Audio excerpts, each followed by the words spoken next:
پر یہاں ایک قاضی ثناء اللہ پانی پتی رحمۃ اللہ علیہ کا فقرہ میں پڑھ رہا تھا، بڑا مزہ آ رہا تھا.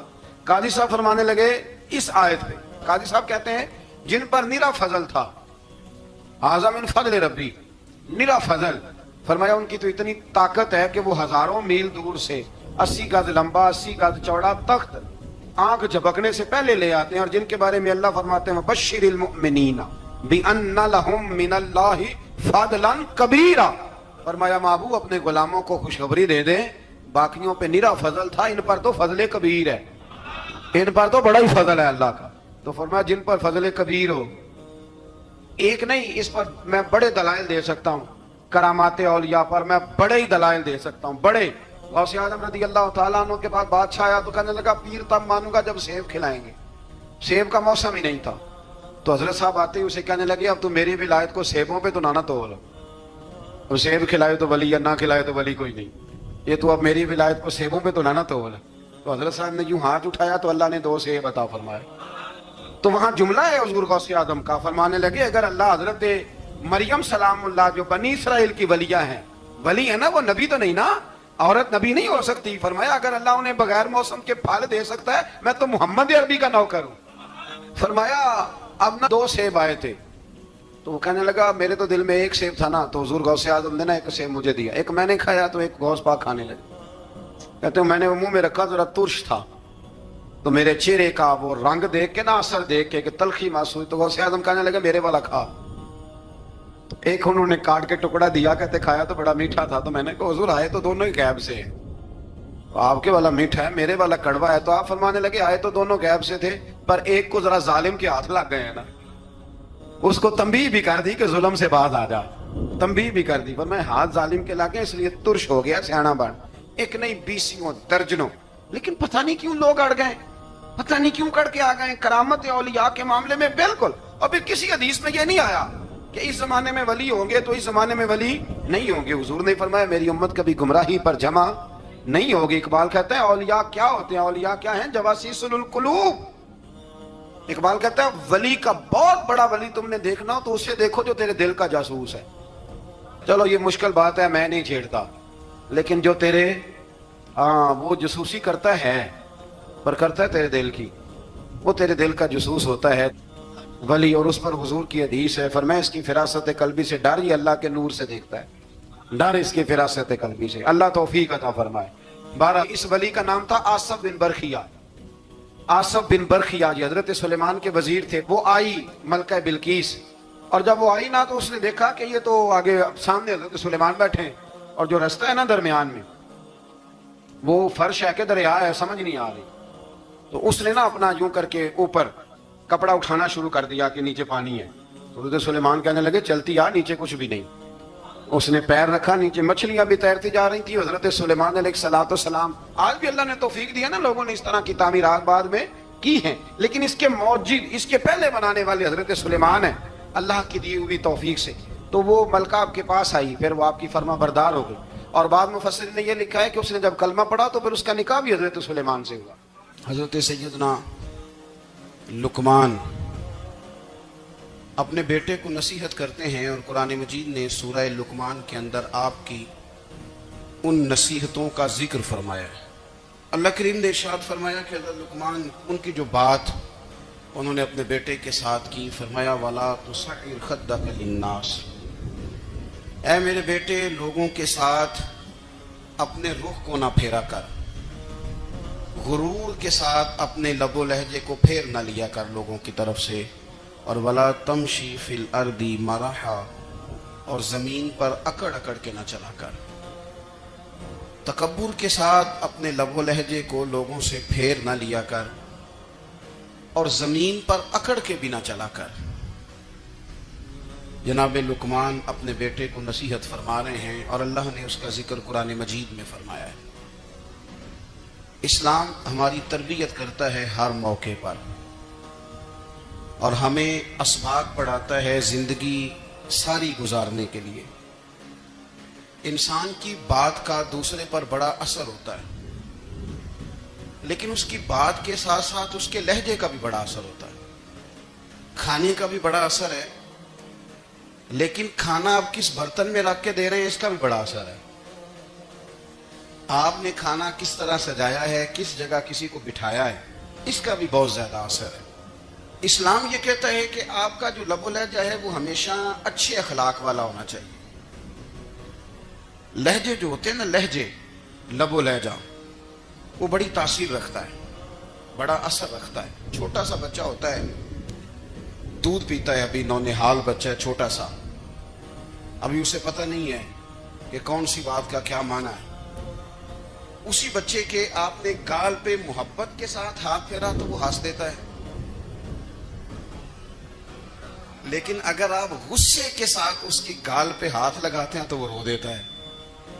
آپ میری بات کو سمجھیں گے, ابھی اس کو لفظوں کے مفاہیم کا نہیں پتا, معانی سے ابھی وہ آگاہ نہیں ہے, معنی نہیں جانتا, پر آپ نے کس لہجے کے ساتھ اس سے پیار کیا یہ اسے پتا ہے.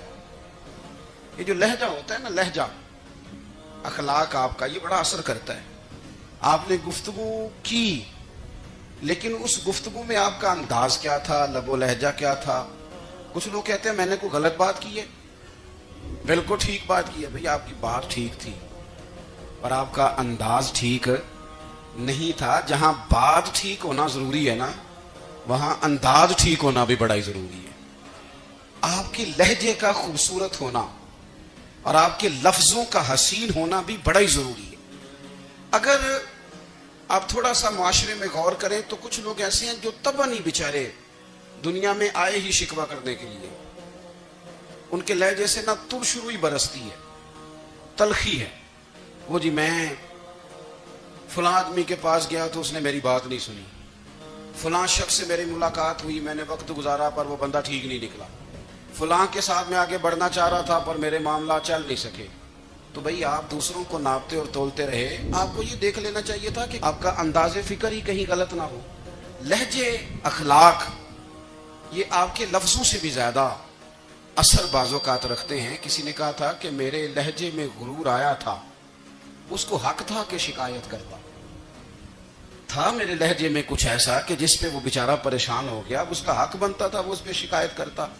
تو میرے عزیز, آپ بات کو یاد رکھیں گے کہ جو اخلاق ہے, آپ کا جو اخلاق ہے, جو آپ کا کردار ہے, وہ اپنی ایک خوبصورتی رکھتا ہے. اس لیے میرے نبی پاک صلی اللہ تعالی علیہ وآلہ وسلم نے فرمایا تم میں کامل مومن وہ ہے جس کا اخلاق زیادہ اچھا ہے. جو کہانیاں زیادہ سناتا ہے وہ نہیں, جو اپنی خدمات زیادہ بتاتا ہے وہ نہیں, جو باقی سب کی نفی کر کے کہتا ہے کہ دنیا میں کوئی بندہ ٹھیک نہیں صرف میں ٹھیک ہوں, وہ والا بندہ نہیں. بلکہ فرمایا جس بندے کا اخلاق زیادہ اچھا ہے. اخلاق دیکھیں, یہ جو آپ کا لہجہ ہوتا ہے نا, یہ بہت زیادہ اثرات مرتب کرتا ہے آپ کے گھر پہ بھی باہر بھی. آپ اگر اپنی گفتگو میں باڈی لینگویج کو تھوڑا سا اچھا رکھیں, کچھ لوگ ایسے ہوتے ہیں جو بات بڑی صحیح کرتے ہیں پر کچھ زیادہ ہی باتیں کرتے ہیں, تو وہ زیادہ باتیں کرنے کی وجہ سے ان کی جو صحیح باتیں ہوتی ہیں ان کا بھی وزن خراب ہو جاتا ہے, کیونکہ وہ زیادہ باتیں کرتے ہیں, ہر وقت بولتے ہیں, ہر وقت بات کرتے ہیں. تو جب وہ ٹھیک بات بھی کر رہے ہوں تب بھی ان کی بات کا لوگ اثر قبول نہیں کرتے. لیکن اگر ان کا لہجہ باوقار ہو, بات وہ تھوڑی کریں پر جتنی کریں ذرا سونی کر کے کریں, گفتگو میں خود بخود اثر پیدا ہو جائے گا, بات اچھی لگے گی. اخلاقی رویے اگر لوگوں کے زیادہ اچھے ہو جائیں, ایک تو مسکرانے کا بل کوئی نہیں آتا, اس کے پیسے کوئی نہیں لگتے, اور یہ بھی شکر ہے ابھی تک اس پر ٹیکس بھی کوئی نہیں, یہ بھی مقام تشکر ہے. تو اگر آپ بات کریں اور اس میں تھوڑی سی مٹھاس پیدا کر لیں, آپ تھوڑی سی بات میں نا مٹھاس. میرے ایک کلاس فیلو ہیں, تو وہ تقریر کر رہے تھے اور میں سن رہا تھا, تو مجھے بعد میں کہنے لگے آپ تبصرہ کریں میں نے کیسی تقریر کی ہے. یہ ہوتا ہے نا جی, بعض اوقات دوست بیٹھتے ہیں بے تکلف تو کئی دفعہ کچھ باتیں ایسی ایک دوسرے کے ساتھ کرتے ہیں.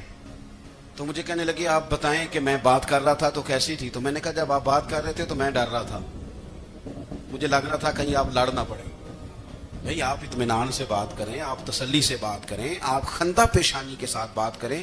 میرے نبی پاک صلی اللہ تعالی علیہ وسلم نے فرمایا, مسلم شریف کی حدیث ہے, حضور فرماتے ہیں نیکی کو کبھی چھوٹا نہیں سمجھنا, نیکی کو حقیر نہیں سمجھنا. کچھ نہ ہو سکے تو اپنے بھائی سے مسکرا کے بات ہی کر لیا کرو, بات کرو تو تمہارے لہجے میں ترش روئی نہ ہو. بعض اوقات آپ تلخ بات کرتے ہیں آپ کا لہجہ تلخ ہوتا ہے تو آپ کی صحیح بات بھی قبول نہیں کی جاتی. لیکن اگر آپ کے لہجے میں مسکراہٹ ہو, آپ کے لہجے کے اندر خوبصورتی ہو, تو آپ کے اپنے بھی, آپ کے بیگانے بھی, سب کے سب آپ کی بات کو تسلی کے ساتھ سمجھنا وہ گوارا کریں گے. اسی طریقے سے ہمارا دل کرتا ہے کہ لوگ ہماری بات سنیں, ہمارے گرویدہ ہوں, ہم جو پیغام دینا چاہتے ہیں وہ پیغام لوگ اچھے طریقے سے قبول کریں, اس پر لوگوں کی توجہ زیادہ ہو, یہ ہمارا شوق ہوتا ہے. اور دنیا میں اب تو فیمس ہونے کا شوق بڑا بڑھ گیا ہے, اب بڑا بڑھ گیا. اب تو لوگوں کو نا شاید لوگ مقبولیت اسی کا نام لیتے ہیں کہ میرے اتنے لائکس ہیں, اتنے فالوور ہیں, اتنے سارے لوگ ہیں تو شاید میں بڑا مقبول ہوں. یاد رکھنا, قابلیت سے زیادہ قبولیت ضروری ہوتی ہے. فالوور کیا کریں گے اگر رب بھی راضی نہ ہوا تو؟ لائکس کیا کریں گے؟ اگر تو قبول ہو جائے تو پھر چلو کسی لائکس کا بھی فائدہ ہے, کسی فالوور کا بھی. اور اگر قبول نہ ہو تو پھر کوئی فائدہ. جنہوں پریتم اپنا آنکھ ہی نہ وہ اجے سہاگن ہو ہی نہیں. تو جب وہ قبول کر لے پھر تو بڑی بات ہے, اور اگر قبولیت نہ ہو تو پھر بڑے بڑے مجمع بھی کوئی فائدہ نہیں دیتے. ہماری خواہش ہوتی ہے کہ لوگ ہمیں جانیں, لوگ ہمیں پہچانیں, ہمارا بڑا نام ہو, ہمارا بڑا ذکر ہو, ہمارے بڑے تذکرے ہوں. تو میرے نبی پاک صلی اللہ تعالی علیہ وسلم نے ارشاد فرمایا, حضرت ابو ہریرہ رضی اللہ تعالی عنہ روایت کرتے ہیں, حضور فرمانے لگے, تم مال کے ذریعے لوگوں کو اپنا گرویدہ نہیں بنا سکتے, پیسے دے کے لوگوں کو پیچھے نہیں لگا سکتے. کتنے کو دو گے؟ دیکھیں نا, پیسوں سے تو بندے کا لالچ شروع ہو جاتا ہے. ایک دفعہ دیں, پھر دوسری دفعہ دیں, پھر تیسری دفعہ دیں. روز دیں گے تو بندہ راضی ہوگا, اور اگر آپ نے 99 دفعہ دیا, ایک دفعہ نہیں دیا تو وہ ناراض ہو جاتا ہے. تو کتنا کو لالچ پورا کریں گے؟ تو حبیب پاک علیہ الصلوۃ والسلام فرمانے لگے, تم پیسے دے کے لوگوں کو اپنا گرویدہ نہیں کر سکتے, ہاں خندہ پیشانی سے, حسن اخلاق سے ملو گے تو لوگ تمہارے گرویدہ ہو جائیں گے. تمہارا اخلاق, تمہاری خندہ پیشانی, تمہارا اچھا کردار, یہ لوگوں کو گرویدہ کر سکتا ہے. مال و دولت سے لوگ گرویدہ نہیں ہوتے. تو ہمارا وہ جو روزمرہ کا لوگوں کے ساتھ تعلق ہے, لب و لہجہ, میں نے دیکھا ہے بہت سارے لوگ ایسے ہیں جن کے ساتھ لوگ آنا جانا, ملنا بیٹھنا آہستہ آہستہ چھوڑ دیتے ہیں. اور وہ کس لیے چھوڑ دیتے ہیں؟ وہ ان کے رویے کی وجہ سے چھوڑ دیتے ہیں, ان کے انداز فکر کی وجہ سے چھوڑ دیتے ہیں, ان کے شکووں کی وجہ سے چھوڑ دیتے ہیں. مزاج ہوتا ہے نا ہمارا کہ ہمیں شوق ہوتا ہے تعلق زیادہ لوگوں کے ساتھ ہو, اور پھر یہ بھی شرط ہوتی ہے کہ میں جس کے پاس جاؤں وہ مجھے یہی کہے کہ تو میرے ساتھ ہی پیار کر. ایک صاحب مجھ سے کہنے لگے کہ یہ میں محفل کراتا ہوں, آپ بھی تشریف لائیں, اور میں 20 علماء کو بلا چکا ہوں, اور بڑے بڑے نامور نام انہوں نے میرے سامنے لیے. میں نے ان سے پوچھا کہ جو نام آپ نے لیے ہیں اور آپ کی تصویریں بھی ساتھ ہیں, میں الحمدللہ تسلیم کر گیا ہوں آپ کی بات کو, لیکن سوال میرا یہ تھا کہ کیا آپ نماز بھی پڑھتے ہیں؟ 21 علماء کو آپ نے بلایا یا 20 کو بلایا اور بڑے بڑوں کو بلایا, اور مجھے بھی آپ دعوت پیش کر رہے ہیں, نمازی بھی آپ ہیں, نمازی بھی ہیں. کہنے لگے یہ آپ دعا کریں میں نماز پڑھنا شروع کر دوں. میں نے ان سے کہا خدا کے بندے, اب اگر تو کسی اور کو بتائے گا کہ 20 اتنے بڑے لوگوں سے میرا تعلق کر پڑتا میں نماز بھی نہیں, تو لوگ کیا سوچیں گے کہ 21 مولوی مل کے بھی ایک بندے کو نمازی نہیں بنا سکے. تو آپ اپنے لب و لہجے سے صرف باتوں سے گرویدہ کسی کو کر لیں گے؟ آپ یہ دیکھیں کہ اخلاق کس طرح کا ہے, لہجہ کس طرح کا ہے, آپ کے بات کرنے کا انداز کتنا حسین ہے, اس لفظ کے اندر حسن کتنا زیادہ ہے. نبی پاک صلی اللہ علیہ وسلم کی تبلیغ فرماتے ہیں, ہم بھی تبلیغ کرتے ہیں. میں اور آپ جب تبلیغ کرتے ہیں تو اس تبلیغ کے اندر شکوہ ہوتا ہے اور تنقید ہوتی ہے, اور بعض جگہ میں نے یہ بھی دیکھا ہے کہ طنز ہوتا ہے, طنز. ہم دوسرے کو دین کی دعوت رہے ہیں, لیکن ہمارے لب و لہجے سے طنز اور تش روئی چھلکتی ہے. تو دولت کے پیچھے لگ گیا ہے, تو بالکل جاہل ہے, تو بالکل تیرے خاندان میں سے بھی کوئی نہیں در آتا. آپ طنز کر رہے ہیں, آپ دعوت دین نہیں دے رہے. دعوت دین تو گلدستے میں رکھ کے پیش کی جاتی ہے, اس کی تو ایک خوبصورتی ہے, اس کا تو ایک حسن ہے, اس کی تو اپنی ایک جاذبیت ہے, اس کی اپنی ایک نورانیت ہے. صحابہ کرام علیہم رضوان فرماتے ہیں کہ حضرت صاحب بن معاذ رضی اللہ تعالیٰ عنہ کا جنازہ تھا, اللہ کے پیارے محبوب صلی اللہ تعالی علیہ وسلم نے جنازے کی امامت فرمائی، اور جنازے کی امامت کے بعد ابھی نہ قبر کے تیار ہونے میں کچھ ٹائم باقی تھا، تو حضور زمین پہ تشریف فرما ہوئے، لوگ قبر کی تیاری میں ہیں۔ بعض اوقات ہوتا ہے نا ابھی قبر نہیں تیار ہوئی تو کہتے ہیں کہ لکڑی کے ساتھ حضور نے زمین کریدنی شروع کر دی، اور دیر تک حضور نے چہرہ نور کو زمین کی طرف جھکائے رکھا، گویا زمین شرف دیدار حاصل کرتی رہی۔ دیر تک چہرہ نور جھکا رہا زمین کی جانب، حضور نے رخ نور کو پھیر لیا۔ صحابہ کہتے ہیں کہ ہم نہ بڑے، جب حضور ہمارے قریب ہوتے تھے تو ہمارا خیال ہوتا تھا کہ رحمت کی برکھا ہے، اپنے اپنے حصے کا کرم اڈیل لے اپنے اوپر۔ فرماتے ہیں منتظر تھے کہ حضور کب ہماری طرف رخ انور پھیریں اور ہم کریم سے کوئی بات سن سکیں۔ ارشاد فرماتے ہیں کہ ہم بڑے شدید منتظر تھے۔ دیر کے بعد نبی پاک علیہ الصلوۃ والسلام نے چہرہ انور اٹھایا، دیر کے بعد چہرہ انور اٹھایا۔ یہ دیکھیں تبلیغ ہو رہی ہے، اور جب حضور نے چہرہ انور اٹھایا تو آنکھوں میں آنسو تھے، رو رہے تھے، اور 3 دفعہ حضور نے فرمایا، چونکہ قبر تیار ہو رہی تھی، 3 دفعہ نبی کریم نے فرمایا لوگو قبر آخرت کی منزلوں میں سے پہلی منزل ہے، اس کی تیاری کر لو، اس کی تیاری کر لو، اس کی تیاری کر لو۔ 3 دفعہ حضور نے یہ جملے دہرائے۔ کیوں؟ ایک میں تبلیغ کرتا ہوں اور اس میں نہ درد ہے، نہ رونا ہے، نہ وہ لب و لہجہ ہے۔ ایک حضور دعوت دے رہے ہیں قبر کی تیاری کی، لیکن اس میں آنسو ہے، اس میں خاص رغبت ہے غلاموں کے لیے۔ تو اپنی زندگی کے اندر جو ہمارا انداز تکلم ہے، ہمارا انداز گفتگو ہے، میں کہا کرتا ہوں کہ ہم نا دین کے لیے جب کلام کر رہے ہوتے ہیں تو شدت ہوتی ہے ہمارے جملوں کے اندر، بعض مقامات شدت کے ہوتے ہیں۔ آپ جہاد کی بات کر رہے ہیں، ناموس رسالت کی بات کر رہے ہیں، تو کسی جگہ آپ کے لب و لہجے کے اندر شدت کا ہو جانا برا نہیں ہے، بلکہ وہ اچھا ہے۔ لیکن میرے عزیز ہر وقت ہی کچھ لوگ تلخ ہیں، انہیں کسی وقت بھی آپ ان سے ملاقات کر لیں وہ لوگ آپ کو پریشان ہی نظر آئیں گے۔ حضرت سیدنا عبداللہ ابن عمر رضی اللہ تعالیٰ عنہ روایت کرتے ہیں کہ نبی پاک صلی اللہ تعالیٰ علیہ وآلہ وسلم نے ارشاد فرمایا کہ جنت میں ایسے بھی کمرے ہوں گے، جنت میں کچھ ایسے کمرے، کچھ ایسے مکانات بھی ہوں گے کہ باہر کھڑے ہوں گے تو اندر نظر آئے گا، اور اندر کھڑے ہوں گے تو باہر نظر آئے گا۔ یعنی ایک تو تم آئینے لگاتے ہو نا، وہ دیواریں اتنی شفاف ہوں گی کہ اندر باہر سے ان کا حسن دکھائی دے گا۔ حضرت سیدنا مالک اشعری رضی اللہ تعالیٰ عنہ بیٹھے تھے، کہتے ہیں میں نے فوراً عرض کی حضور وہ ملیں گے کس کو؟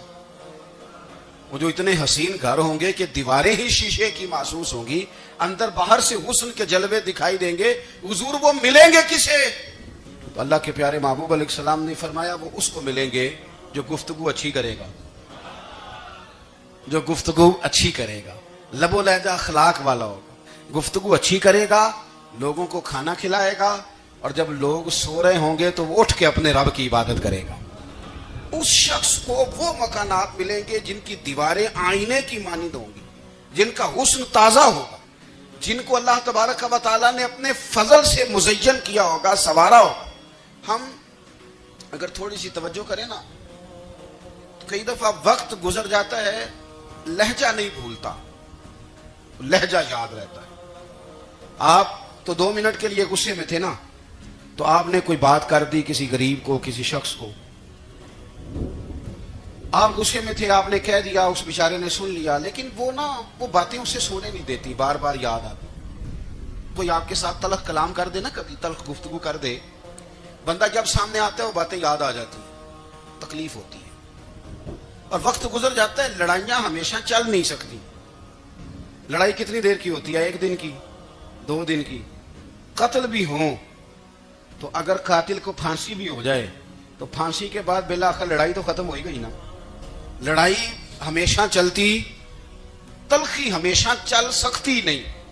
تلخی روٹین میں چلنے والا سکہ، کچھ سکے روٹین میں چلتے وقتی ہوتے، یہ جو غصے کا لب و لہجہ ہے، تلخی کا سکہ، یہ بھائی روٹین میں نہیں چلتا، اس نے ایک نہ ایک دن ختم ہو جانا ہے۔ روٹین میں پیار ہی چلتا ہے۔ حضرت جابر ابن عبداللہ کہتے ہیں حضور پہلے دن مدینہ منورہ آئے، میں زیارت کے لیے گیا تو میں نے مسکراتے دیکھا۔ 10 سال میں دیدار کرتا رہا، اور وصال سے چند دن پہلے بھی میں نے زیارت کی تو مدینے والے محبوب کو مسکراتے ہوئے ہی دیکھا ہے۔ یہ جو آپ کا لب و لہجہ ہے نا، اخلاق والا، حسن والا، مسکرانے والا، یہ لب و لہجہ نا ذرا لمبا چلتا ہے، یہ روٹین ہے، یہ روز چلے گا. یہ سکہ وہ ہے جو رائج الوقت رہتا ہے، یہ کبھی بھی ختم ہونے والا یہ خزانہ ہے. تو یہ جو آپ کا تلخ لب و لہجہ ہے یہ روٹین نہیں. عارف رومی رحمۃ اللہ علیہ فرماتے ہیں کہ مثال دینے کے لیے بات سمجھاتے ہیں. فرماتے ہیں ایک شخص جنگل میں لکڑیاں کاٹنے جایا کرتا تھا تو شیر سے دوستی ہو گئی، یعنی ڈائریکٹ بادشاہ سے دوستی ہو گئی. اور بادشاہ بھی وہ جو جنگل کا بادشاہ ہے، جنگل کے بادشاہ سے دوستی ہو گئی. اب وہ لکڑہارا غریب آدمی تھا، لکڑیاں تو کاٹنی ہوتی تھی. تو وہ جنگل کا بادشاہ اعلان کر دیتا جانوروں کو کہ میرا دوست آیا، ایک تو کوئی تنگ نہ کرے، اور دوسرا یہ کہ سب لوگ مل کے اس کے ساتھ تعاون کریں. کبھی کوئی جانور لکڑیاں اکٹھی کراتا، کبھی کوئی اپنی پشت پہ گدھا، بیل، گھوڑا، خچر رکھ کے وہ لکڑیاں باہر چھوڑنے آتا. اب اس کی بڑی دھوم مچ گئی جنگل کے اندر. لکڑہارا مزدور تھا، وہ بادشاہ سے دوستی کر کے بادشاہ ہی بن گیا. وہ گھر آ کے نا بیوی کو اکثر بتاتا کہ میرا ایک دوست ہے، میں جاتا ہوں تو ساری پہلے مخلوق کھڑی ہوتی ہے میرے استقبال کے لیے. دوستی تو بڑے سے ہو گئی ہے. بنا ہے شاہ کا مصاحب تو پھر یہ ہے اتراتا، وگرنہ شہر میں غالب کی آبرو کیا ہے. ہم نے تو پوچھتا ہی کوئی نہیں، یہ تو بنا ہے شاہ کا مصاحب تو پھر یہ ہے اتراتا، وگرنہ شہر میں غالب کی آبرو کیا ہے. تو وہ لوگوں کو بتاتا، بیوی کو بھی بتاتا دوست ہے. تو بیوی کہنے لگی اتنے تو تعریفیں کرتا، یہ نہیں بتایا کہ وہ جنگل کا شیر ہے، میرا دوست بتا دیا. بیوی کہنے لگ گئی کہ تو اتنا جو اس کا ذکر کرتا ہے تو کسی دن بلا نا، بلا کسی دن تاکہ اس کی دعوت کریں. اب اس نے پھر نہ اس کو پردے میں رکھا. کیا کہتے ہیں آج کل، سرپرائز دینا ہے. مگر سرپرائز دینا ہے، پردے میں رکھا کہ وہ شیر ہے. تو وہ بلا لیا گھر. اب اس کے لیے کچا گوشت، ظاہر ہے شیر نے کچا گوشت دکھانا تھا. وہ کہنے لگی پکانا کس طرح کا ہے. وہ کہنے لگا جب وہ آئے گا پھر بتاؤں گا. اب وہ کچا گوشت 2-3 بکرے ذبح کر کے ڈال دیے. وہ آ گیا شیر. عارف رومی کہتے ہیں جب وہ آیا نا تو اس کی بیوی نے دیکھا تو اس نے ایک سخت جملہ کہہ دیا. کہنے لگی اوہو، میں سمجھی تھی پتہ نہیں کون ہے. اس طرح کے درندے تیرے یار ہیں، کتے بلے دوست بنائے ہوئے ہیں، یہ کیا بات ہوئی. خیر وہ شیر نے سن لیا، گوشت کھایا، وہ چلا گیا. اگلے دن لکڑہارا لکڑیاں کاٹنے گیا تو شیر نے ملاقات کرتے ہی لکڑہارے سے کہا کہ یہ نا کلاڑی اٹھا اور میری پشت پہ نا ایک زخم کر دے. اس نے کہا نہیں میں یہ کام نہیں کرتا، تو میرا دوست ہے. اس نے کہا سن بھائی، میں نے پیار سے کہا تو مان جا، ورنہ میں ہوں شیر، میں نے تجھ سے منوا ہی لینا ہے. میں کوئی تکلیف دوں گا مناسب نہیں، تو کر. اس نے کلاڑی اٹھائی اور اس کی پشت پہ ایک زور سے زخم لگا دیا، خون بہنے لگا. اس نے کہا تو نے آج کے بعد آنا ہے، لکڑیاں کاٹنی ہے، تجھے کوئی کچھ نہیں کہے گا، بس یہ ایک حکمت تھی جو میں نے کیا ہے. قصہ مختصر.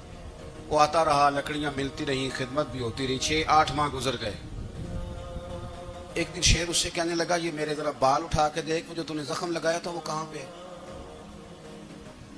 اس نے وہ بال اٹھا کے دیکھا تو زخم ملا ہی نہیں، کئی جگہ پہ ٹٹولا کا یار یہاں تھا یہاں تھا یہاں تھا. شیر نے پھر کیا کمال ہی جملہ کہا.